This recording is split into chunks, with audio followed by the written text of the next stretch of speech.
மறைந்த முதலமைச்சர் ஜெயலலிதாவின் மரணம் குறித்து சிபிஐ விசாரணை தேவை என நீதிமன்றம் உத்தரவிட்டால் அதனை செயல்படுத்த தயங்க மாட்டோம் என்று வனத்துறை அமைச்சர் திண்டுக்கல் சீனிவாசன் தெரிவித்துள்ளார். சேலத்தில் வனப்பணிகள் ஆய்வுக் கூட்டத்தில் பங்கேற்ற அவர் செய்தியாளர்களை சந்தித்த போது இவ்வாறு குறிப்பிட்டார். அவங்க வச்சிருக்க ரெண்டு கோரிக்கைகளை ஏற்காதனால தான் இந்த பேச்சுவார்த்தை இருங்க எங்களுக்கு கோரிக்கைங்கிறது முதலமைச்சர் அம்மா இறந்ததனுடைய சிபிஐ விசாரணை, இன்னொன்று இந்த குடும்பம் தலையிடக்கூடாது. இதான ரெண்டு கோரிக்கை. வேற எதுனா இருக்கா?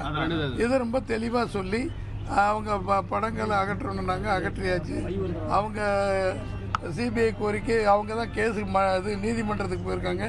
நீதிமன்ற தீர்ப்பில் சிபிஐ வைக்கணும்னு சொன்னால் அரசாங்கம் தயாராக இருக்குன்னு நாங்கள் அறிவிச்சிட்டோம். நீதிமன்றத்தில் வந்து தனிநபர் தான் அதை பெட்டிஷன் போட்டுருக்காரு. நீங்கள் லிட்டிகேஷன் போடலாமா சார்? இது மாதிரி நாங்கள் முன் வந்து கோர்ட்டில் போய் நாங்கள் தலையிட முடியாது. அசிங்கமாக உங்களுக்கு டைரக்ஷன் கொடுத்துருவாங்க.